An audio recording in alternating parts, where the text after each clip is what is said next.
Welcome to my YouTube channel learn easy junction. इससे पहले की वीडियोस में मैंने यूपी पैट का सिलेबस और सिंधु घाटी सभ्यता की वीडियो डाल दी है, जिसे आप देख सकते हैं। अब अगला हिस्ट्री का टॉपिक है वैदिक काल। वैदिक पीरियड, जिसके नाम से ही पता चल रहा है कि वेदों की बात हो रही है। जैसी स्थिति वेदों में लिख रही थी मनुष्य की, हम आज वही समझेंगे और उतना ही पढ़ेंगे जितना एग्जाम पॉइंट ऑफ व्यू से ज़रूरी है। तो ये एक इम्पॉर्टेंट टॉपिक है आपके एग्जाम पॉइंट ऑफ व्यू से, जिसे आप अच्छे से समझें। वैदिक सभ्यता, जिसे आर्य सभ्यता भी कहते हैं, क्योंकि यहाँ जो लोग रहते थे वो आर्य रहते थे। सिंधु घाटी सभ्यता के बाद इसका विकास हुआ। वैदिक काल को दो भागों में बांटा जाता है। पहला ऋग वैदिक काल और दूसरा उत्तर वैदिक काल। ऋग वैदिक काल 1500 से 1000 ईसा पूर्व तक, उत्तर वैदिक काल 1000 से 600 ईसा पूर्व तक। इस फोटो में देख सकते हैं उस टाइम में पूजा पाठ होता था और एक ग्रामीण सभ्यता थी। सिंधु घाटी सभ्यता नगरीय सभ्यता थी, लेकिन वो पहले आई है। नगरीय सभ्यता पहले आई और ये ग्रामीण सभ्यता उसके बाद आई है। इस चीज़ का भी आप थोड़ा ध्यान रखना। ऋग्वेद, जिसको ऋचाओं का क्रमबद्ध अध्ययन किया जाता है ऋग्वेद के अंदर, और ये सबसे पुराना वेद है चारों वेदों में से। इसमें 10 मंडल हैं, 1028 सूक्त हैं। इस वेद को जो पढ़ते थे ऋषि, उनको होर्त कहते थे। विश्वामित्र द्वारा रचित ऋग्वेद के तीसरे मंडल में सूर्य देवता सावित्री को समर्पित किया गया है। यह एक गायत्री मंत्र है। इसमें 9वें मंडल में देवता सोम का वर्णन है। जो 8वां मंडल है, जो हाथ से लिखा गया है, उसे खिल कहते हैं। ऋग्वेद का 10वां मंडल सबसे बड़ा मंडल है। अब जो प्रशंसा करी गई है, नदियों की प्रशंसा करने को नदी स्तुति कहा गया।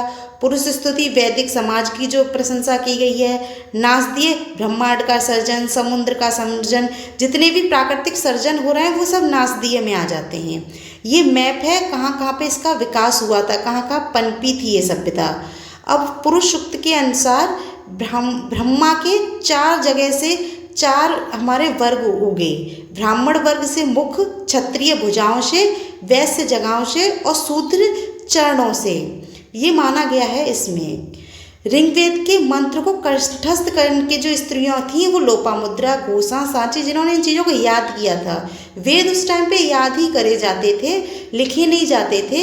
एक से दूसरे को याद करके ही चलते रहते थे। गाय को इसमें अधन्य माना है, मतलब गाय को हम नहीं मार सकते। अगर कोई गाय को मारता था उसे मृत्युदंड दिया जाता था। इसमें ब्रह्मा का उल्लेख है, पर आत्मा का कहीं पर भी उल्लेख नहीं है। इसमें वामन अवतार का उल्लेख है। वामन अवतार वो कि 3 पग में पूरी धरती नाप ली थी, वो वामन अवतार का उल्लेख इसमें दिया गया है। इंद्र की 250 ऋचाएँ हैं, अग्नि की 200 ऋचाएँ हैं।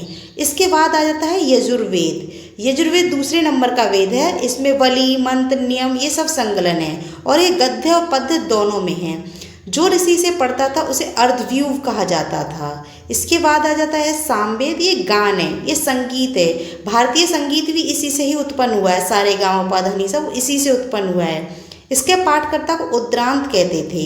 इसमें की 1810 ऋचाएँ हैं, वो ऋग्वेद से ही ली गई हैं। इसके बाद आता है अथर्ववेद, जिसके रचनाकर्ता अथर्वा थे। इसकी 731 मंत्र हैं, 6000 पद्य हैं। औषधियों का उल्लेख है इसमें। सामान्य मनुष्य के विचारों, अंधविश्वास, गीत, वशीकरण, साप, ये सब इसके अंदर आ जाते हैं। इसमें कुरुदेश का वर्णन है। अब आगे देखते हैं हम। सभा और समिति को 2 पुत्रियां बताया गया है राजा की। और अर्थव्यवस्था यहाँ की कैसी थी? कृषि पर आधारित थी, क्योंकि ग्रामीण क्षेत्र से बिलोंग कर रहे हैं ये। पशुपालन करते थे। गाय को धन का प्रतीक माना जाता था। जिसके पास जितनी गाय होती थी उसे उतना ज़्यादा पैसा वाला व्यक्ति माना जाता था। जो गोत्र सब निकला है वो यहीं से निकला है। गोत्र, गो माने गाय, जितनी गाय जिसके पास एकत्र होती थी उससे गोत्र शब्द बना है। इसीलिए जितना बड़ा गोत्र उसका माना जाता था जिसके पास सबसे ज़्यादा गाय हुआ करती थी। और गायों के ऊपर लड़ाइयाँ भी होती। जो लड़ाइयाँ होती थी वो गायों की ही होती थी। यहाँ पे भूमि को उपजाऊ बनाने के लिए हल बैल और नहर आदि का उपयोग करते थे। वस्तु विनिमय प्रणाली थी, एक सामान दो, दूसरा मुझसे ले जाओ। फिर इसके बाद आ जाती है धातु वाली। फिर व्यापार में ये जल और थल दोनों से व्यापार करते थे। अब इनका जो प्रशासनिक इकाई थी वो 5 भागों में बटी हुई थी। तो सबसे छोटी थी कुल। इसका जो अधिकारी होता, इसका जो कुल का जो होता था, कुलुप कहा जाता था। इसके प्रधान को कुलुप कहा जाता था।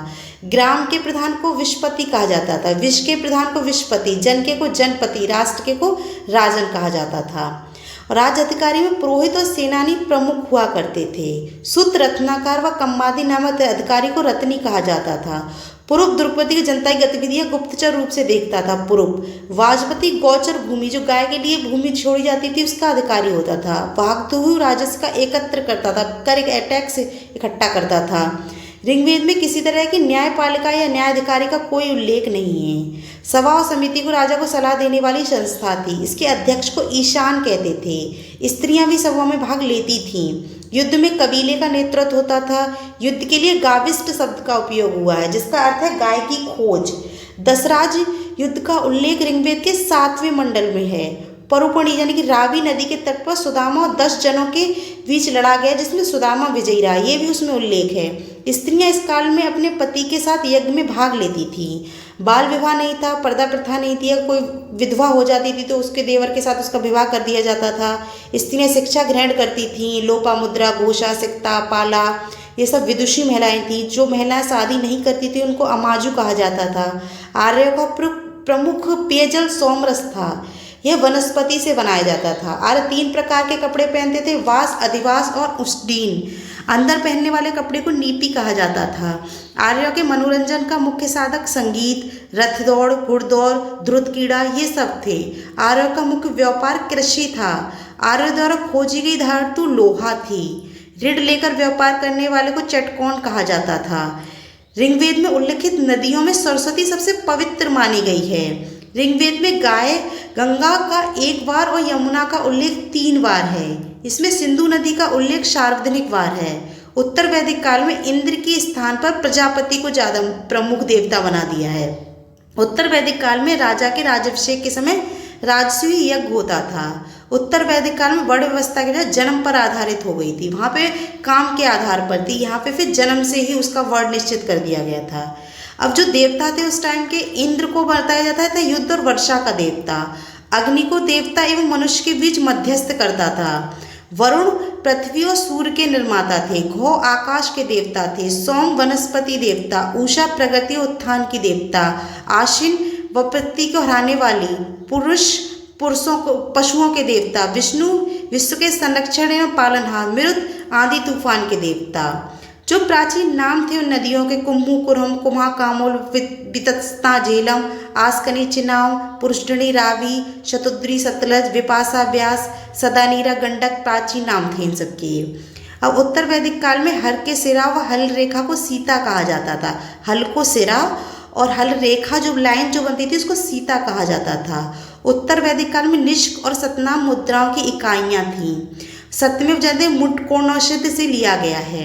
संहिता के पश्चात ब्राह्मण, आनंद, उपनिषद ये सब उत्तर वैदिक काल में आ गए, जिनकी जानकारी में मिलती है। अब वेद का बना ब्राह्मण ग्रंथ समझने के लिए ऋग्वेद, ऐत्रेय और कौशिकी, यजुर्वेद, तैत्तिरीय व शतपथ, सामवेद, पंचमिश। वैदिक साहित्य में ऋग्वेद के बाद शतपथ ब्राह्मण का मुख्य स्थान है। आरण्य में यज्ञ से जुड़े कर्मकांडों की दार्शनिक एवं प्रतीकात्मक अभिव्यक्ति है। उपनिषदों में की संख्या 18 थी, जिनमें 13 मूलभूत हैं और फिर एक इसके अलावा जो बचते हैं वो कहीं ना कहीं से लिए गए हैं। स्त्रियों की सार्वजनिक गिरी हुई स्त्री दिखाई गई है मैत्रेयी संहिता में, जिसे जुआ शराब के बाद तीसरा दोष माना गया है। शतपथ ब्राह्मण में स्त्री को पुरुष की अर्धांगिनी माना गया है। वेदों को अच्छी तरह समझने के लिए वेदांग बने, जिसमें शिक्षा, कल्प, निरुक्त, व्याकरण, छंद, ज्योतिष ये 6 हैं। तो ये था हमारा आज वैदिक काल, और आपको समझ आ गया होगा। आप इस PDF को नोट भी कर सकते हैं, और ऐसे ही अगर आपको वीडियो देखनी है तो मेरे चैनल को लाइक करें, सब्सक्राइब करें। Thanks for watching.